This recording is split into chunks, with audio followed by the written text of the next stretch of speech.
You have a concept of reincarnation, and actually, to believe it or not, it's actually biblical.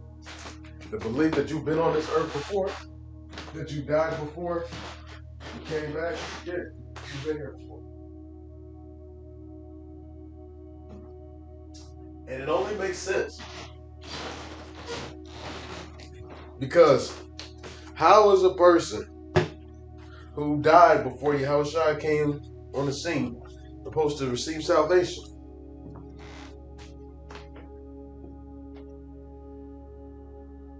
That would mean that salvation is only for people who actually have been born after Yahushua lived. Oh, you get another shot. Get another shot and another shot.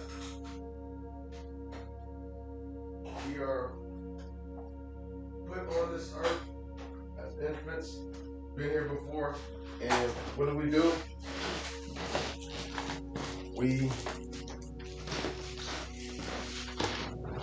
We come out, and after we come out the womb, you are going to either receive judgment from the sins you did in your previous life, or you'll get blessings for things you did in your previous life. When a baby gets killed, never consider that that baby had been here before. That innocent baby, no, that baby's not innocent. That baby been here before. That baby is not new. Let's start by Ecclesiastes. And this is actually very, very deep. We have to have an ear to hear to be able to receive this. This is some strong meat. This isn't for somebody who just woke up.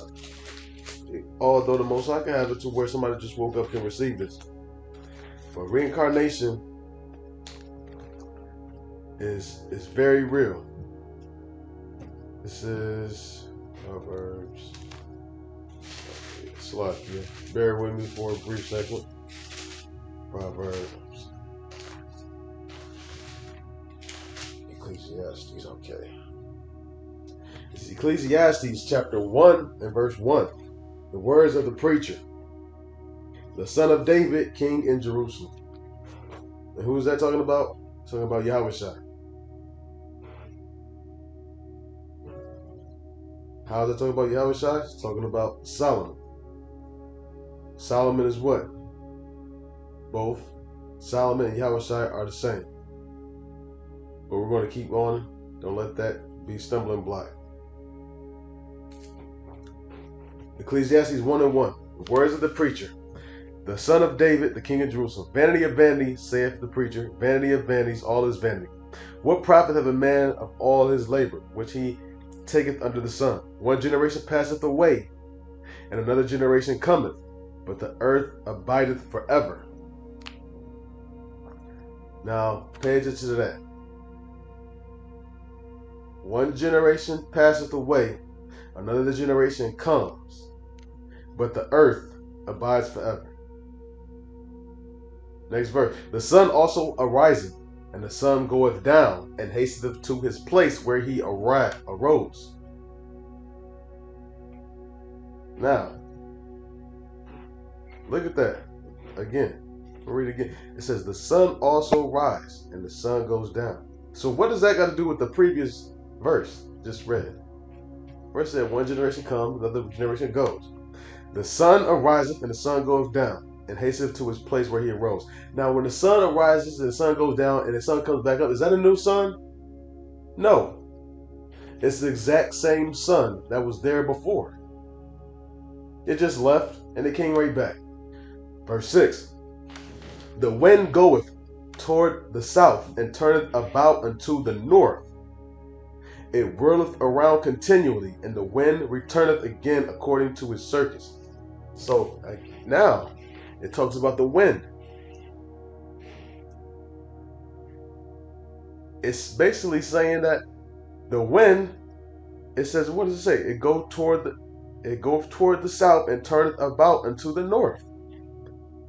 and it whirleth about continually, and the wind returns again. So is that new wind that came up? No, it's the same wind. It just went over here and came back around. It's not new. It's just on a cycle. Verse 7, all the rivers run into the sea, yet the sea is not full. Unto the place from whence the rivers come, thither they return again. So it says it returns. This is again. The sun returns, the wind returns, and what happened? The waters return.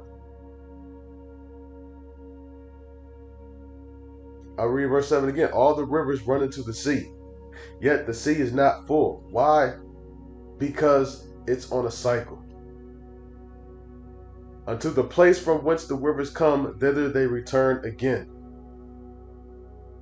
Verse 8, all things are full of labor. Man cannot utter it. The eye is not satisfied with seeing, nor the ear filled with hearing. Verse 9, the thing that hath been, it is that which shall be. And that which is done is that which shall be done. And there is no new thing under the sun. No new thing under the sun. Verse 10, is there anything whereof it may be said, see, this is new? It hath been already of old time, which was before us. This is the kicker. Verse 11, there is no remembrance of former things, neither shall there be any remembrance of things that are to come with those that shall come after. What is going on? Is this a person that's bipolar that's just telling you, hey, the sun, it goes up, it comes down, the wind? That's not that, I think anybody could, it doesn't take a wise person to sit down and understand that sun that went down is the same sun that came up. It doesn't take, that's not, what he's saying is that, look, the sun is on a cycle. The wind is on a cycle. The rivers is on a cycle. Guess what else is on a cycle? Man is on a cycle. You are as well. That's why I say in verse 11, I said the kicker says, there's no remembrance of former things. So you're not going to remember being here. Okay, yeah, I don't remember being. No, you're not going to remember. You're not going to want to remember all the trauma that happened to you in previous lives, especially us Israelites who were slaves at one point, hardcore bondage. You're not going to want to remember some of that stuff.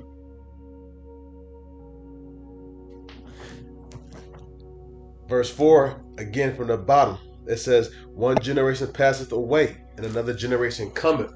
One generation passed. So people are on the cycles too. It wasn't just talking about the sun is on a cycle, the wind is on a cycle, the river's on a cycle. It said one generation cometh. They're on a cycle too. They're not new. The thing that hath been is that which shall be. There is no new thing under the sun. Now, how is Solomon Yahushua? Solomon, some people can receive it, some people can't receive it. Solomon is Yahushua. This is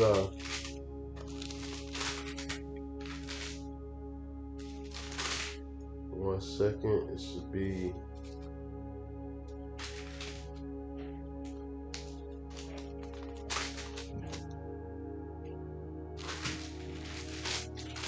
nope.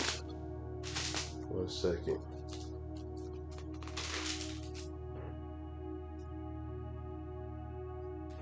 I got one better. Matter of fact, hold on 1 second. This is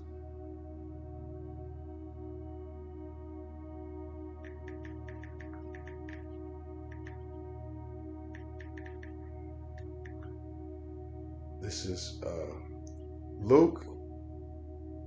Wait, nope. That's why I'm in the wrong book. I'm in 1 Kings. It's 2 Samuel. 2 Samuel 7:14. Bear with me one moment. Again. This is a prophecy concerning Solomon.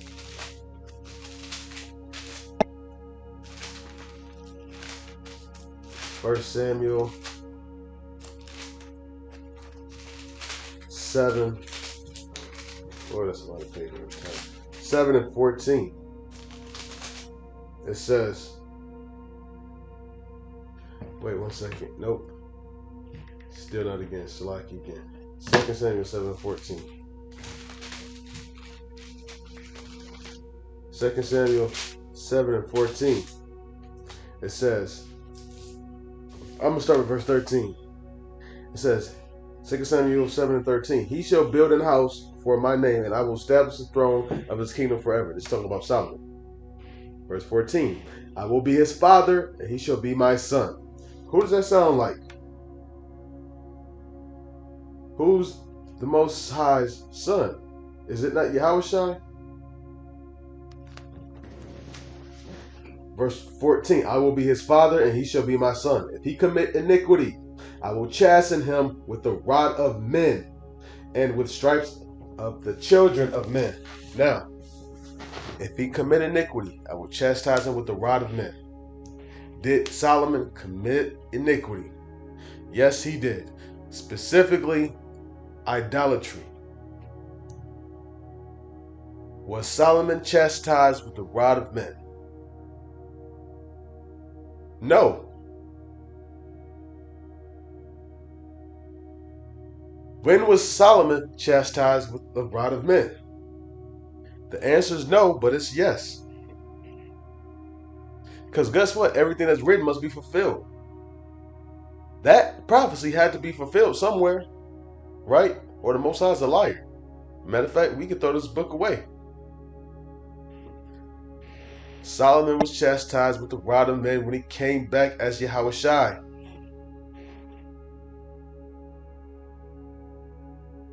Why? Remember, if he commits iniquity, Solomon committed iniquity. Now, let me ask you this. Did Yahushua commit iniquity? Isn't he the Lamb that came to take away the sins of the world? That was sinless? Yeah. And now let's read this. This is Hebrews 7 and verse 24. But this man, because he continueth ever at an unchangeable priesthood, wherefore he is able to save them to the uttermost that come unto God by him, seeing he ever liveth to make intercessions for them. For such an high priest became us, who Yahushua became us, what he dwelt in the flesh, just like us, who was holy, harmless, undefiled, separate from sinners. Because why? Because Yahushua didn't sin. And made higher than the heavens. Because if he sinned, he wouldn't have been able to make that perfect sacrifice for us. Verse 27, who needeth not daily, as those high priests, to offer up sacrifice, first for his own sin. Wait a second. Why does it say for his own sin? The verse above it just said he's separate from sinners. Verse 27, who needeth not daily as those high priests to offer up sacrifice, first for his own sins, and then for the people's. For this he did once when he offered up himself. When he went upon the cross, he did it once. Offered up sins for himself and sins for his people. The sin for himself was when he was Solomon. Yep. If you have any questions, post them in the comment section. If I have time, I'll get back in a reasonable manner. Until then, I want to give all praises and glory unto Yahweh Bashem Yahushai, Bashem Agakudash. Double honors to the elders of GMS who rule well. Peace, salutations, and shalom.